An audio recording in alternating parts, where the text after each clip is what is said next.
The air was heavy with silence at Arlington National Cemetery. Memorial Day had drawn a crowd from across the country.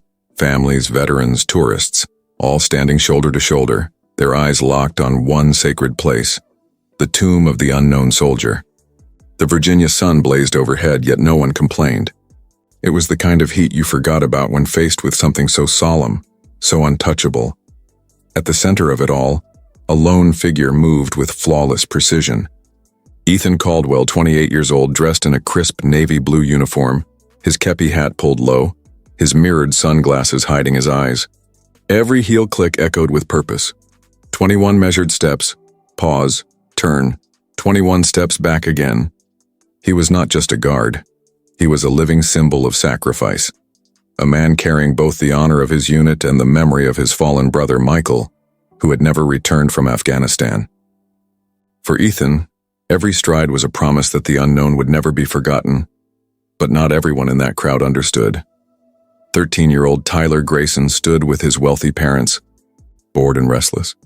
Designer sneakers, hair slicked perfectly, brand new phone dangling in his hand. He was here against his will. To him, Arlington wasn't sacred ground. It was just another stop on a family trip his parents thought would look good on social media. "This is so lame," he muttered, loud enough for strangers to hear. "Why are we watching some guy walk back and forth?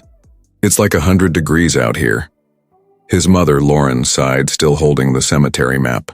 "Honey, just try to appreciate it." "This is important." "Important?" Tyler scoffed, his eyes never leaving his phone screen. "It's just some old tomb. That guy's probably just a wannabe soldier playing dress-up." Nearby tourists shot him sharp glances, offended by his words, but Tyler smirked. He wasn't used to consequences. Back home, teachers excused his behavior, and his parents smoothed over any trouble. He was the kid who thought the world belonged to him. Then, as Ethan turned for another pass, Tyler spotted the half-empty soda can in his hand. A mischievous grin spread across his face. Without hesitation, he flicked his wrist and tossed it. The can clattered on the pavement, splashing sticky liquid across Ethan's polished boots. The crowd gasped in unison. A sacred silence shattered, but Ethan did not move. His steps, his posture, his expression unchanged. Yet behind those dark lenses, his eyes burned with a fury no one could see. Tyler laughed. To him, it was just the start of a viral video. To everyone else, it was the beginning of something much bigger. The soda can still rolled across the pavement, its fizzing echoing louder than it should have. Tourists stared in disbelief. Some covered their mouths, others whispered angrily, but one person seemed completely unfazed. Tyler Grayson. He grinned, phone already raised, capturing every second. "Yo, check it out," he muttered into the camera. Robot soldier didn't even blink. Dude's like a statue. Ethan Caldwell kept marching, his face stone, his body locked into decades of tradition. The Sentinel's duty was clear. Never break discipline no matter what. He'd been trained to endure taunts, laughter, even attacks. But inside, something had shifted. His jaw tightened ever so slightly, a storm he refused to show. Tyler, though, was just warming up. The boy leaned closer to the rope barrier, ignoring the bold letters that read, "Do not cross." "Hey, soldier boy," he shouted. "You gonna clean that up or what? Bet you can't even talk. You're just a prop, right?" The crowd stiffened. Parents pulled their children closer.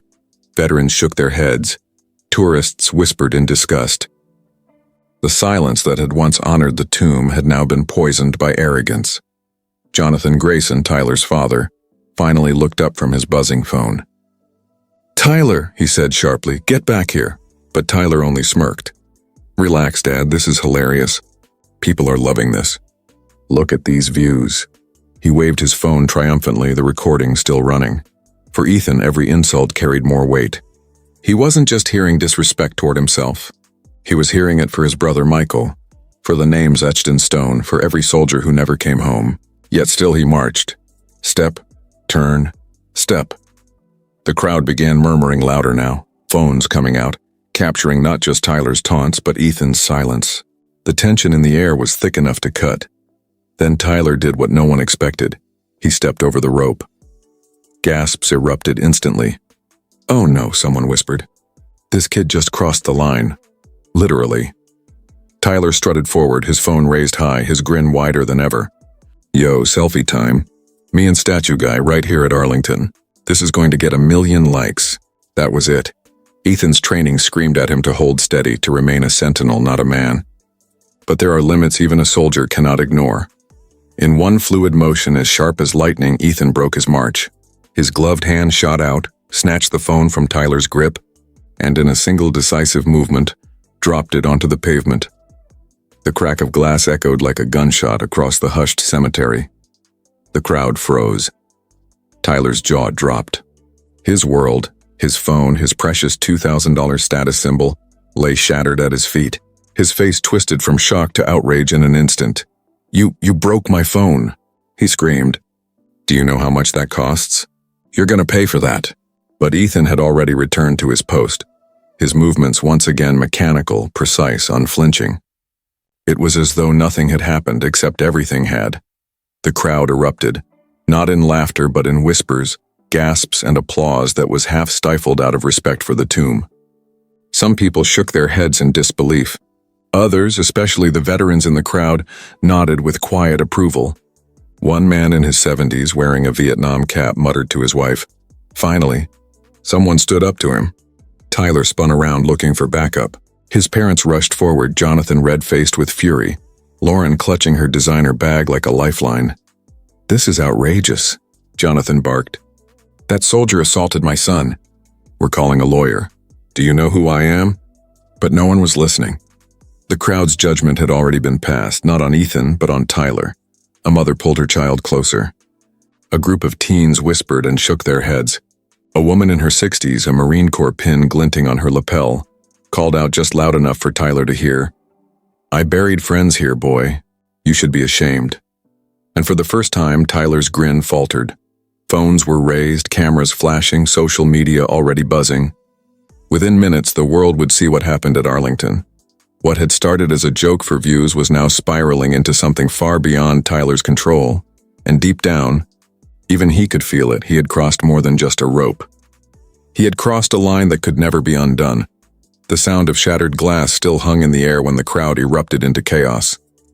Gasps, whispers, and the sharp click of phone cameras filled the sacred silence that had been broken moments ago. All eyes were on two figures, the stone-faced guard who had just returned to his post, and the entitled boy whose world revolved around a cracked screen. Tyler Grayson stood frozen, staring down at his phone lying in pieces on the pavement. His face turned red, his voice shrill. You broke it," he shouted. "That was a $2,000 phone. You can't do that. You'll pay for this." But Ethan Caldwell didn't so much as glance at him. He resumed his march, heel clicking with the same flawless precision as before. 21 steps turn, 21 steps back again, his face unreadable, his duty unbroken. To him, the boy's tantrum wasn't worth his gaze. The crowd, however, was no longer silent. "That kid's got no respect," muttered an elderly man in a Vietnam veteran cap. "Somebody should have stopped him sooner," another voice agreed. A mother covered her child's ears, whispering, "Don't ever act like that." And then came the words that cut deeper than any lecture. A woman in her 60s, her silver hair pinned neatly beneath a Marine Corps cap, stepped forward just enough for Tyler to hear. Her voice carried, sharp and unwavering. "I buried friends here," she said. "You should be ashamed." The boy blinked, his bravado cracking under the weight of her words. For the first time, he glanced around, really seeing the faces in the crowd.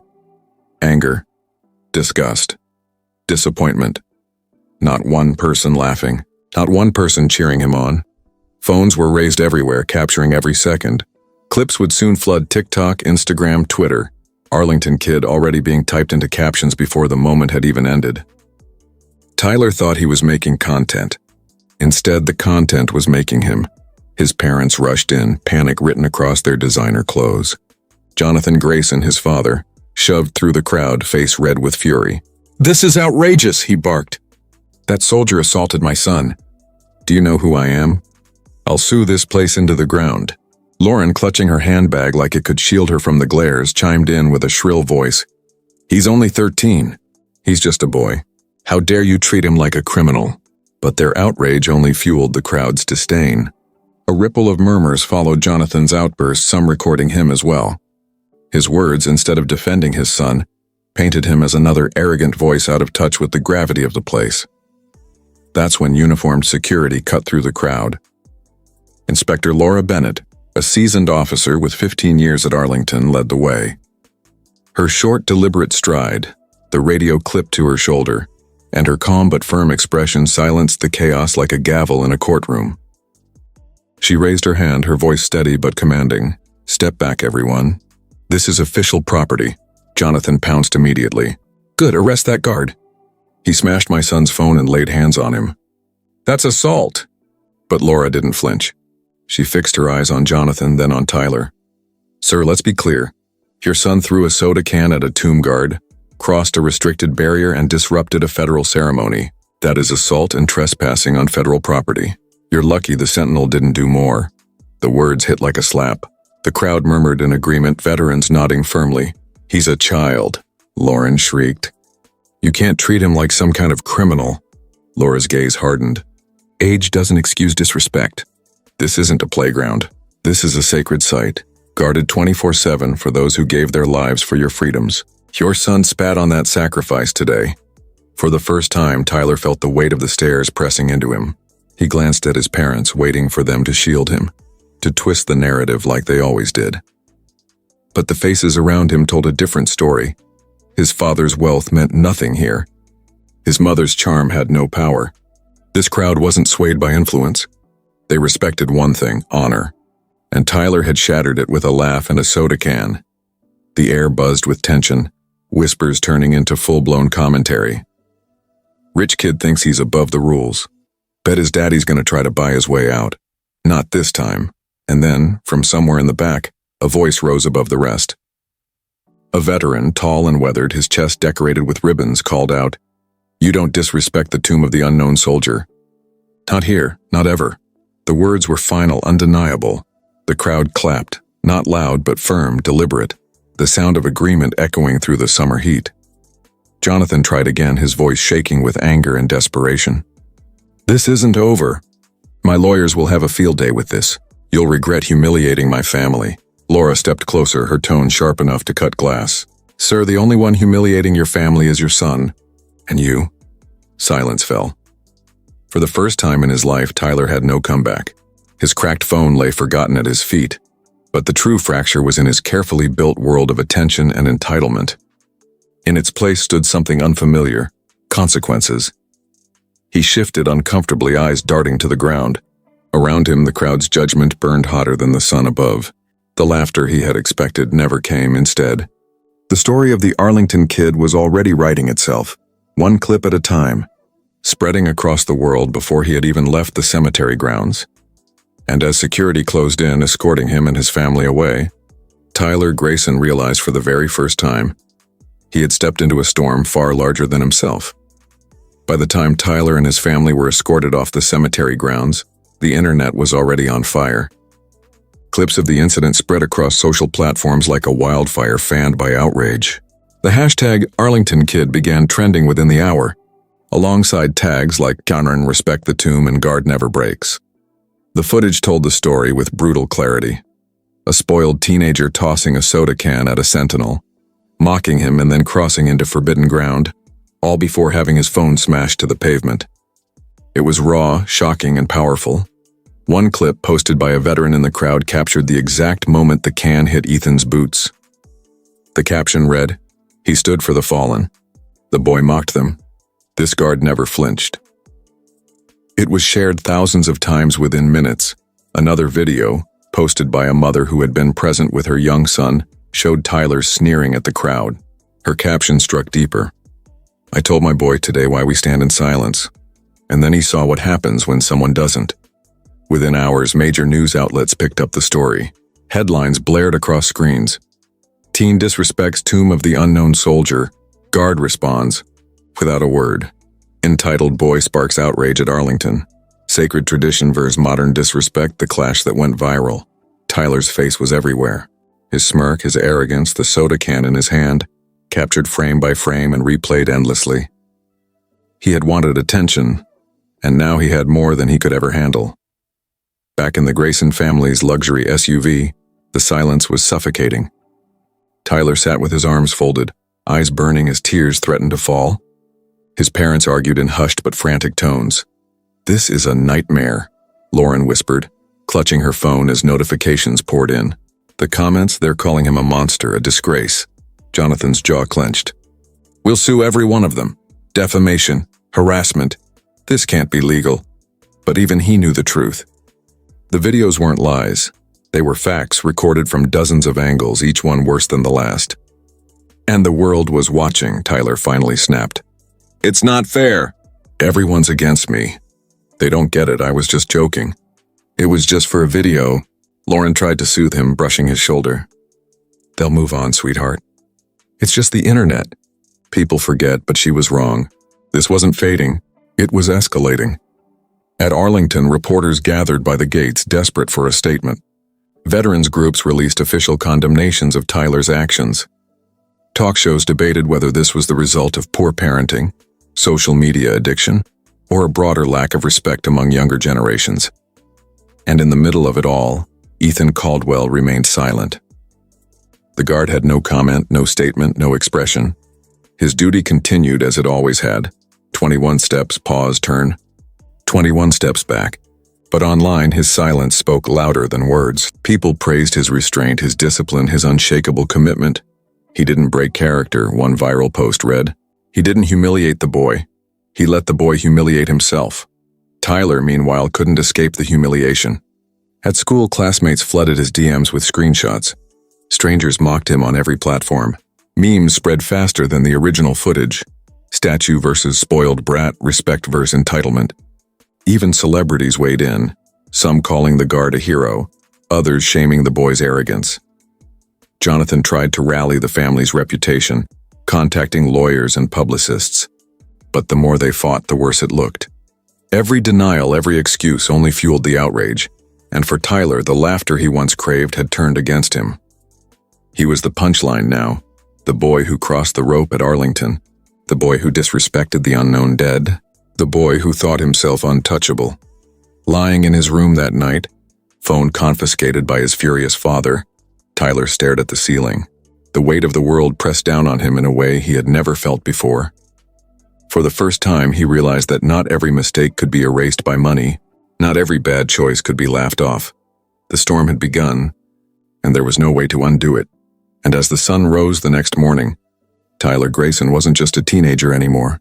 He was a symbol, one the world wasn't ready to forget. Tyler's world had shrunk to the size of a small air-conditioned room inside Arlington National Cemetery. Security guards had escorted the Graysons here, past rows of headstones glinting under the sun, into an office lined with photographs chronicling decades of history. The weight of his actions pressed down harder than any viral comment or meme ever could. Colonel Margaret Hayes, the commanding officer of Ethan Caldwell's unit, stood at the front of the room. Her silver hair framed a face that bore both experience and unflinching authority. Next to her, Inspector Laura Bennett sat poised, radio at the ready, while Dr. Emily Carter, a psychologist brought in to evaluate Tyler, adjusted her glasses, her pen hovering over a notepad. Jonathan Grayson stormed forward immediately. "This is preposterous," he barked. "My son was assaulted." That guard had no right to. "Sir," Margaret interrupted, her voice calm but sharp. "Your son committed assault on a federal officer and disrespected a national monument. This is not about personal feelings or money. It is about respect, discipline, and understanding the consequences of one's actions." Tyler slumped into a chair, the first signs of unease flickering across his face. This wasn't like the online backlash. This wasn't a viral video or a comment thread. This was real authority, real consequences. Lauren clutched her husband's arm. "He's only 13. He didn't mean any harm. He's just a kid." "Being a kid doesn't give you a free pass," Laura said firmly. "You cross a line like this on federal property, you face the consequences. And judging by how you've raised him, sir, I can see where he got it." Jonathan opened his mouth to argue, but Margaret raised a hand, stopping him mid-word. "We're offering an opportunity for learning, not punishment. Tyler needs to understand the gravity of his actions. This is not a game, and your family's wealth cannot shield him from accountability." Tyler looked down at his hands, twisting his fingers nervously. The reality was sinking in. The phone he had relied on, the gadgets that defined his status, meant nothing here. For the first time, the consequences felt personal. Dr. Emily Carter leaned forward. Tyler, I need you to tell me why you did it. Not for the world, not for the internet, but for yourself. Why did you throw that soda? Tyler shrugged, avoiding her gaze. I was bored. That guy was just standing there, like a robot. I thought it'd be funny. Funny? Emily repeated, her voice even but heavy with gravity. That guard honors soldiers who gave their lives so you could have the freedom to stand here. Do you understand that? Tyler shook his head slowly. I guess. I didn't think about it that way. Exactly, Emily said. You didn't think. And now, because of that lack of thought, the entire country has seen the disrespect. You need to understand the weight of your actions, and the only way to do that is to face them directly. Margaret added, We are giving Tyler a choice. 4 weeks of community service here at Arlington, working alongside the grounds crew, meeting veterans, and learning the history and significance of this place. If he refuses, we escalate to juvenile authorities. This is about teaching responsibility, not punishment. Jonathan's face paled. Community service? At Arlington? For 4 weeks? You can't be serious? This is serious, Margaret said evenly. Your vacation, your social media plans, your lifestyle. None of that matters until Tyler understands that some actions have consequences, no matter how much money you have. Lauren's eyes filled with tears. But he's just a kid, and that is exactly why this is necessary, Emily interjected. If he doesn't learn now, he will carry this entitlement into adulthood. This is about ensuring he grows into a person who respects others and understands honor. Tyler swallowed hard. He was quiet now, his usual bravado nowhere in sight. The gravity of the situation was pressing down on him from every direction. The room was silent except for the faint hum of the air conditioner. And for the first time, Tyler realized he couldn't laugh this off. He couldn't post a meme to make it better. He couldn't blame anyone else. This was on him. The first morning at Arlington arrived with a sun that felt harsher than usual. Tyler Grayson had never seen the world at 6 in the morning. Back home, alarms went off and his breakfast was ready without question. Here there was no chauffeur, no staff, no instant gratification, only the smell of dew-soaked grass, the sound of birds, and rows upon rows of silent gravestones. He tugged reluctantly at the work shirt provided by the cemetery staff, the fabric stiff and unfamiliar against his designer-worn skin. Jeans replaced his limited edition sneakers. Gloves covered his hands and a rake replaced his usual phone. He looked around, eyes narrowing at the small crew of groundskeepers and volunteers. Some were veterans, others older staff. None looked impressed, none coddled him. You'll start at the north section, said Miguel, a Vietnam veteran with sun-leathered skin and arms like steel cables. Sweep, pull weeds, polish the stones. Keep moving. No whining. Tyler opened his mouth to argue. He wanted to complain, to call his parents. But Miguel's gaze froze him mid-word. The look said, without a single word, Try it, kid. See what happens. The first hour was grueling. Tyler's hands blistered. Dirt smeared his clothes. Sweat ran down his back. Every step was slow and heavy. For someone used to everything coming easy, the smallest tasks were monumental. A week in, Tyler's complaining hadn't lessened. He muttered under his breath as he polished headstones, the names etched into marble slowly becoming more than just letters. Miguel noticed, shaking his head. Those weren't just words, kid. Those were lives. Tyler didn't respond. He only looked down, gripping the brush tighter, feeling for the first time that his actions had real weight. One afternoon, Emily Carter arrived with a special guest, Clara Thompson, a 90-year-old World War II nurse. Her hands shook slightly, but her voice was strong. She guided Tyler to a row of stones. These boys were younger than you when they fought. They didn't know if they'd survive. They didn't care about social media, money, or fame. They cared about doing what was right even if it meant never coming home. Tyler listened, the usual sarcasm replaced by silence. Clara's stories weren't entertaining. They were real, raw, and heavy. Every word sank into him, a slow, painful reminder of how trivial his actions had been. He thought about Ethan Caldwell, standing immovable before a crowd, upholding a tradition and a memory bigger than himself.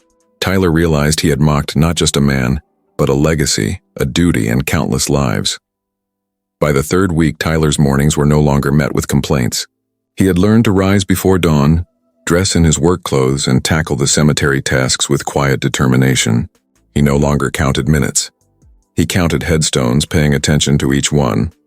At a Memorial Day wreath-laying ceremony, he stood among the crowd, observing Ethan march once more.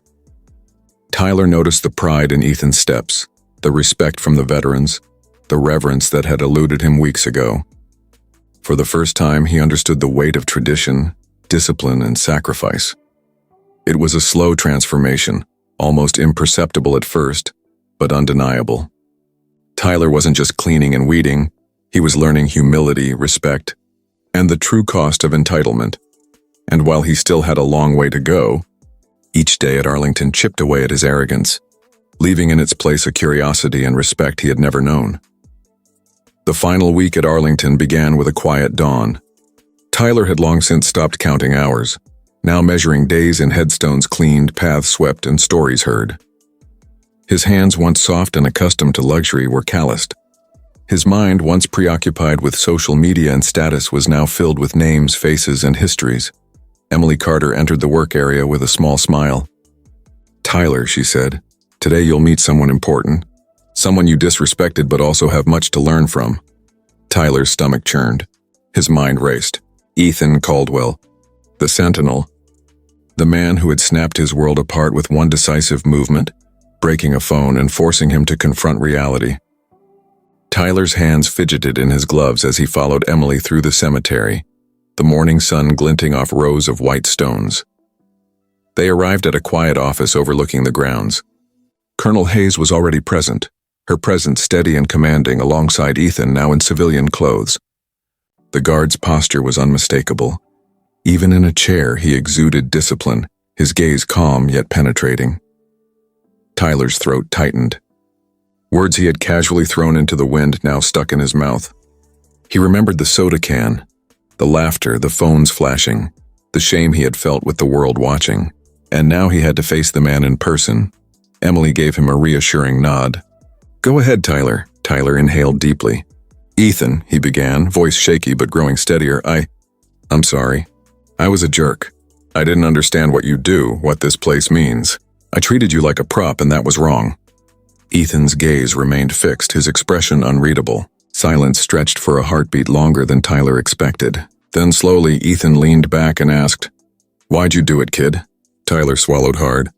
"I thought it'd make me look cool online. I didn't think about you as a person. I didn't think about the soldiers you're honoring.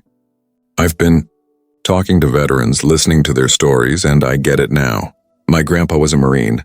He'd be ashamed of me." Ethan's lips pressed into a thin line. He studied Tyler for a long moment, the weight of years of discipline and personal loss behind his calm eyes. Then he spoke. "My brother was a soldier too, Michael. He died in Afghanistan when I was your age. I guard this tomb for him, for all the ones who didn't come home. When you threw that soda, you weren't just disrespecting me, you were disrespecting them." Tyler's eyes stung. He swallowed the lump in his throat. "I get that now. I can't undo it, but I want to make it right." Ethan leaned forward, extending a hand. "You're starting to. Admitting you were wrong takes guts. Keep listening. Keep learning. That's how you honor the fallen." Tyler grasped his hand firmly, feeling a weight lift off his shoulders. For the first time in his life, he felt seen. Not as a spoiled kid, not as someone famous online, but as a person capable of change. Colonel Hayes spoke next. "Your journey doesn't end here, Tyler. Redemption is earned daily. The respect you've begun to show must continue, beyond Arlington, beyond these 4 weeks. It's now part of who you are." Tyler nodded, the words sinking in. He realized that humility wasn't a fleeting lesson, but a lifestyle. The privilege he had once relied on was meaningless compared to the value of respect, honor, and sacrifice. Over the next few moments, Emily guided a conversation between Tyler and Ethan, where stories of Michael, the sacrifices of the fallen, and the unseen burdens of a sentinel were shared. Tyler listened intently, absorbing every detail, asking questions he never thought to ask before. When the meeting ended, Tyler stepped outside, watching Ethan return to his post. The guard's movements were flawless, deliberate, and full of pride. Tyler understood now. It wasn't just about duty or discipline, it was about legacy, memory, and honor. He turned to Emily, who smiled quietly. "You've come a long way," she said. Tyler nodded, feeling the truth of her words.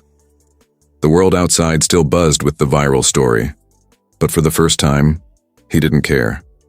His life had shifted. His perspective had grown. From that day forward, Tyler began documenting his journey, not for fame, not for social media likes, but to share the lessons he had learned about respect, sacrifice, and accountability. He started a blog dedicated to honoring veterans and educating other kids about the cost of entitlement. Jonathan and Lauren, shaken and humbled by the experience, enrolled in parenting programs, determined to raise Tyler differently. Ethan resumed his duties, his boots polished, his steps precise, a silent guardian of the fallen. The cracked phone was never replaced. But what Tyler gained, humility, respect, understanding, was worth far more than any gadget, any like, or any fleeting moment of online fame. And in the quiet of Arlington, amidst rows of white stones, the tomb of the unknown soldier stood as it always had, a reminder that some things are sacred and some lessons change a life forever. The final morning of Tyler's community service arrived quietly. The sun rose over Arlington National Cemetery, casting golden light across rows of white headstones. Tyler had long since grown accustomed to the rhythm here, the sweep of paths, the polish of stones, the whispers of history around him. He looked different now. Gone was the swagger of entitlement.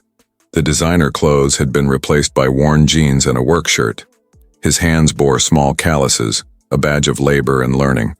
More importantly, his eyes carried a new weight, the weight of understanding, respect, and humility. As he finished polishing a headstone, Emily Carter approached.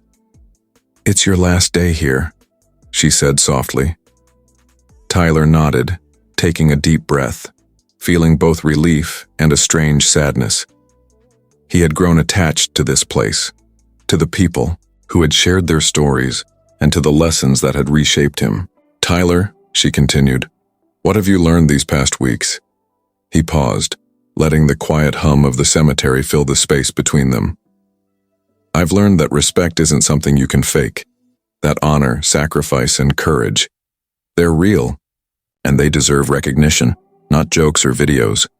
I've learned that actions have consequences and that some things, like these soldiers' lives, are sacred."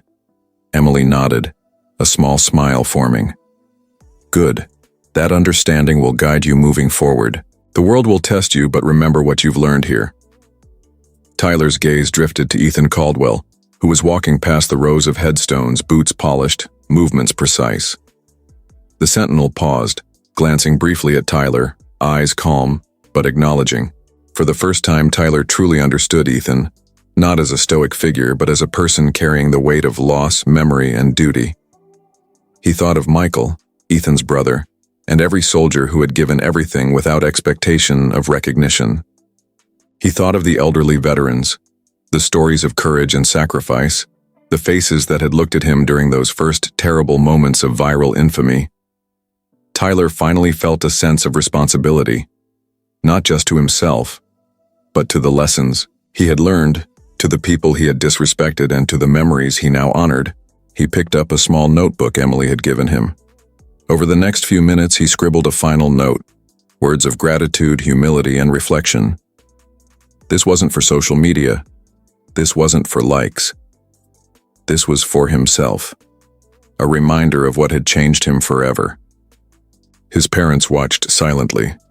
Jonathan's face, once flushed with anger, now showed a trace of humility.